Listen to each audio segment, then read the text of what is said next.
नमस्कार, जय हिंद, बहुत बहुत स्वागत है आपका। मैं हूं राजेश शर्मा, आप देख रहे हैं मेरा YouTube चैनल राजेश गुरुजी। दोस्तों, अगर आप हमारे चैनल पर नए हैं तो चैनल को सब्सक्राइब जरूर कीजिएगा, बेल आइकन को भी प्रेस कर दीजिएगा, जिससे आगे आने वाली वीडियो का नोटिफिकेशन आपको मिल जाएगा। आज की वीडियो में हम आपको बताना चाहते हैं अतिथि शिक्षकों के जो डॉक्यूमेंट्स हैं वो एजुकेशन पोर्टल 3.0 पर अपलोड हो रहे हैं। इसके बाद में सत्यापन हो रहा है।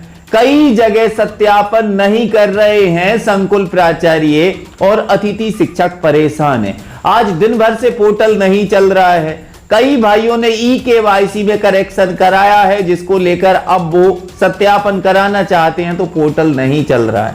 पोर्टल तभी होगा जब संकुल प्राचार्य वेरीफाई करेगा। मित्रों, अब यहां पर नाम को लेकर बहुत से अतिथि शिक्षक परेशान हुए हैं और अब अंतिम दिनांक आने वाली है। लोक शिक्षण संचालनालय से मांग की जा रही है कि कम से कम 5 दिन के लिए दिनांक में फिर वृद्धि होना चाहिए, जिससे कि कोई भी अतिथि शिक्षक वंचित ना हो।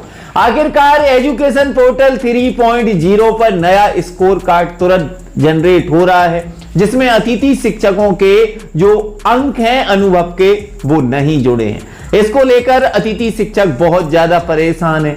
सर बताइए, अंक कैसे जुड़े हैं कि एक सत्र के कितने अंक जुड़े हैं? भाइयों, अगर आपके लिए भी ये समस्या है तो कमेंट्स के माध्यम से जरूर बताएं।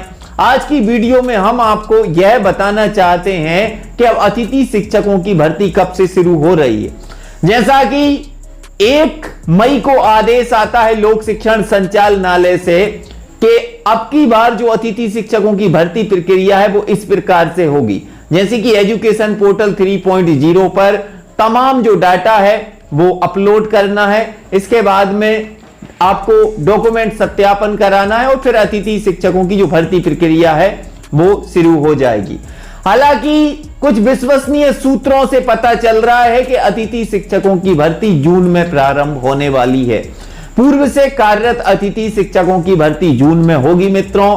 और जिन भाइयों के नाम में अगर फादर के नाम में थोड़ी बहुत मिसमैच या मिस्टेक है तो आप चिंता ना करें, वेरीफाई करा लें, कोई दिक्कत नहीं है मित्रों। ये तो कभी भी आप ठीक करवा सकते हैं, लेकिन अब लोक शिक्षण संचालनालय ने अंतिम दिनांक रख दी है। अब दिनांक में वृद्धि को लेकर कल आदेश आ सकता है। आखिरकार यह हमको पता है कि डेट नहीं बढ़ेगी, लेकिन अगर हम मांग करते हैं और बहुत से भाई वंचित रहते हैं तो फिर दिनांक में वृद्धि होगी, चाहे 2 दिन के लिए हो, दिनांक में वृद्धि होगी। सबसे पहले अपडेट है जून में अतिथि शिक्षक जो पूर्व में कार्यरत हैं। जैसा कि मैंने आपको बताया 2-3 चरण में अतिथि शिक्षकों की भर्ती शुरू हो रही है। तो सबसे पहले पूर्व में कार्यरत अतिथि शिक्षक नंबर 1 पर आने वाले हैं। जो पूर्व में कार्यरत अतिथि शिक्षक हैं, जो सरकारी स्कूलों में कई सालों से पढ़ा रहे हैं, वो वहीं के वहीं उनको सेटलमेंट किया जा रहा है। उनकी ज्वाइनिंग जून में हो जाएगी मित्रों। अब ये कंफर्म नहीं है, विभाग का आदेश आएगा, लेकिन 15 जून को अतिथि शिक्षक लग जाएंगे पूर्व में कार्यरत। बाकी हो सकता है कि 1 जून से ही प्रक्रिया प्रारंभ हो। सबसे पहले इस अपडेट को देखिए। 2-3 अपडेट आपको लेकर आया हूं। 2-3 दिन से वीडियो नहीं आ रही थी मित्रों, लेकिन आप सभी ठीक होंगे। लगातार मध्य प्रदेश के अतिथि शिक्षकों से संबंधित वीडियो आप लोगों के लिए लाता हूं मित्रों। नए अपडेट आप लोगों के लिए लेकर आता हूं। और अतिथि शिक्षक, बहुत से अतिथि शिक्षकों का कहना है कि सर आखिरकार नियमितीकरण क्यों नहीं हुआ। सबसे पहले यहां पर आप देख सकते हैं शिक्षा विभाग ने अतिथि शिक्षक भर्ती करने की प्रक्रिया शुरू की है। सुधर सकता है शैक्षणिक स्तर, और यहां पर सत्र की शुरुआत आते ही स्कूलों में होगी शिक्षकों की कमी पूरी।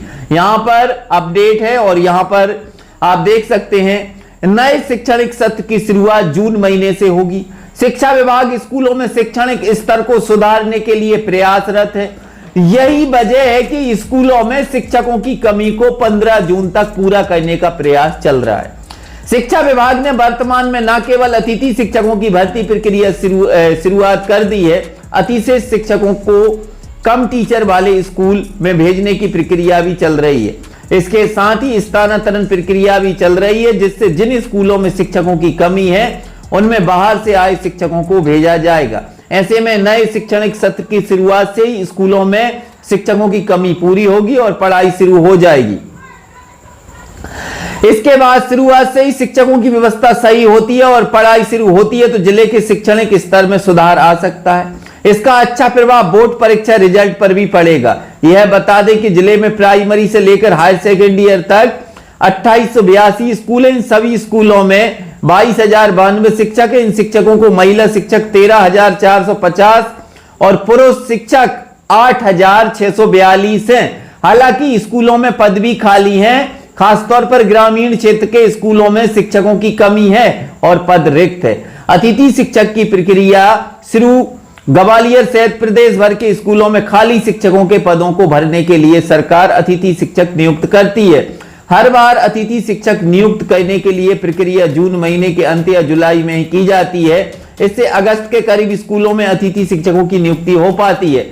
लेकिन इस बार लोक शिक्षण ने स्कूलों में अतिथि शिक्षकों को नियुक्त करने की प्रक्रिया मई माह में शुरू कर दी है। इससे उम्मीद है कि 15 जून तक प्रक्रिया पूरी हो जाएगी।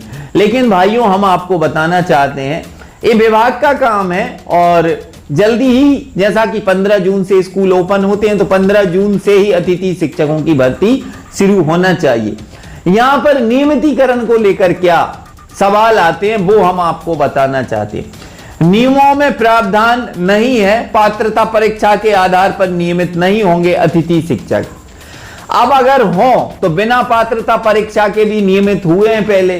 गुरुजी थे उन्होंने कोई परीक्षा नहीं दी, परीक्षा दी, फेल हो गए, इसके बाद में उनको फिर भी नियमित किया गया। 4 मौका गुरुजियों को दिया गया मित्रों, लेकिन मध्य प्रदेश के गेस्ट टीचरों को एक भी मौका नहीं दिया। विभाग ने सिर्फ 50% सीटें रिजर्व की हैं मित्रों और कुछ भी नहीं।